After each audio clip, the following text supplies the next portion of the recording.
Saudara-saudara terkasih dalam Yesus Kristus, sampai pada saat ini saya masih berbicara tentang banyaknya orang-orang Kristen yang mundur secara rohani dan akhirnya sampai pada titik meninggalkan Yesus Kristus atau berpindah agama dan masuk pada kebinasaan yang kekal. Untuk itulah saya memberitahukan kepada saudara atau mengingatkan saudara, karena hal ini adalah bagian daripada tanggung jawab kita sesama orang percaya untuk saling mengingatkan, agar jangan ada yang sampai kehilangan anugerah keselamatan tersebut. Pada kesempatan ini juga, saya akan mencoba berbagi pengalaman-pengalaman hidup saya kepada saudara. Mungkin di antara saudara yang sedang menonton video ini, ada yang sedang jatuh ke dalam dosa, maupun terjerumus dalam dosa dan hidup dalam bayang-bayang dosa, maupun terikat di dalam lumpur dosa dan sulit untuk bangkit kembali kepada jalan yang benar, yaitu Yesus Kristus. Itulah sebabnya saya menyampaikan saudara bagaimana caranya untuk bangkit dan kembali ke jalan yang benar, yaitu kembali kepada kasih kita yang semula, yaitu Yesus Kristus. Namun sebelumnya, saya ingin bertanya kepada saudara, pernahkah di antara saudara merasakan melangkah keluar gereja dengan hati yang hancur, bersama beban hidup dan masalah-masalah hidup yang berat? Lalu kemudian Tuhan menolong mengangkat wajah saudara dan roh saudara. Lalu saudara teringat akan pujian yang dinyanyikan dalam ibadah tersebut dengan judul Tuhan dapat membuka jalan, atau khotbah pendeta yang baru saja disampaikan berbicara tepat mengenai keadaan hidup saudara. Maka dari itulah firman Tuhan berkata, janganlah kita menjauhkan diri dari pertemuan-pertemuan ibadah kita. Persekutuan perjanjian baru lebih dari sekedar sebuah pertemuan. Persekutuan mendorong untuk saling memperhatikan dalam kasih dan pekerjaan. Ini merupakan hubungan antar sesama di mana setiap sisi kehidupan saling bersentuhan. Tuhan menyelamatkan saudara dan saya untuk menjadi bagian dalam tubuhnya. Sama seperti jari tidak dapat bekerja tanpa tangan, tangan juga tidak dapat bekerja tanpa pergelangan tangan. Pergelangan tangan tidak dapat bekerja tanpa lengan. Lengan pun tidak dapat bekerja tanpa bahu, dan bahu tidak dapat bekerja tanpa tubuh. Jadi saudara tidak bisa menjadi seorang yang dikehendaki Tuhan akhirnya tanpa Tuhan. Maksud saya di sini adalah, sejatuh apapun hidup saudara, sedalam apapun saudara jatuh ke dalam dosa, kembalilah kepada Yesus Kristus. Walaupun dengan segala beban berat, kehancuran hidup akibat daripada dosa-dosa tersebut, lebih baik saudara kembali daripada bertahan dalam penguasaan iblis. Mulailah dengan melakukan pertemuan ibadah di gereja, karena di sana saudara akan dipandu dan diarahkan oleh hambanya melalui firman-Nya. Karena saudara tidak mungkin bisa melakukan itu dengan sendiri. Itulah maksudnya kita tidak bisa hidup tanpa Tuhan.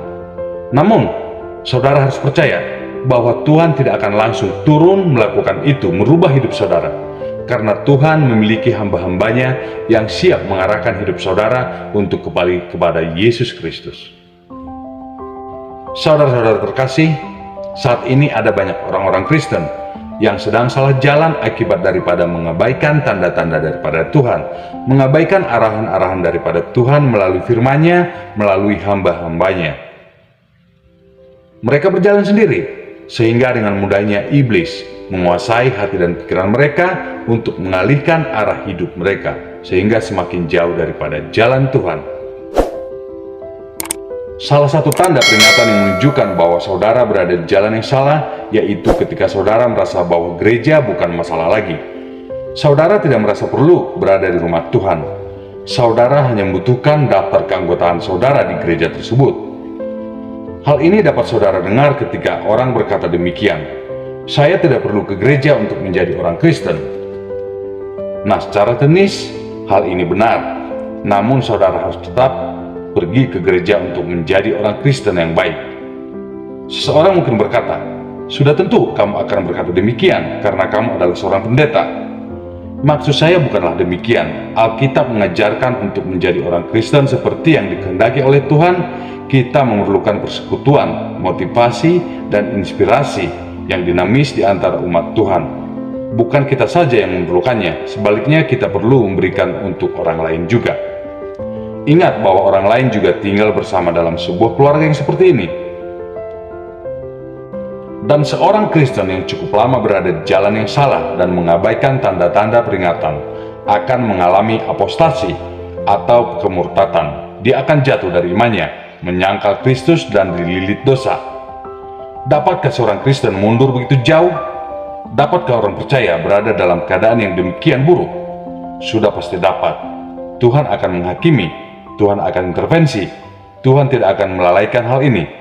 Harga yang harus dibayar karena kemurtatan ini adalah penderitaan, yaitu segala jenis penderitaan dan masalah, bahkan maut. Saudara-saudara terkasih dalam Yesus Kristus, di sini perlu saya sampaikan, jika ada orang yang berkata kepada saudara bahwa menjadi Kristen itu tidak perlu harus ke gereja, mungkin secara teknis itu ada benarnya. Tetapi perlu saya sampaikan kepada saudara, untuk menjadi seorang Kristen yang benar atau yang baik, saudara harus ke gereja beribadah dan bersekutu bersama orang-orang percaya.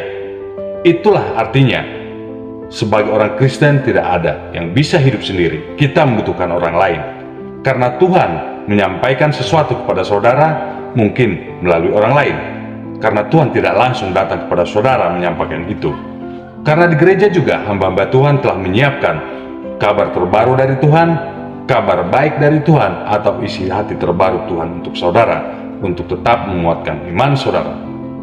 Mari jangan abaikan ibadah-ibadah di gereja, karena hal itu akan membiasakan Anda untuk mengabaikan hal-hal yang rohani, sehingga saudara mundur. Tetaplah andalkan Tuhan, dan tetap setia dan kuat dalam Tuhan. Sampai jumpa dalam video berikutnya. Shalom.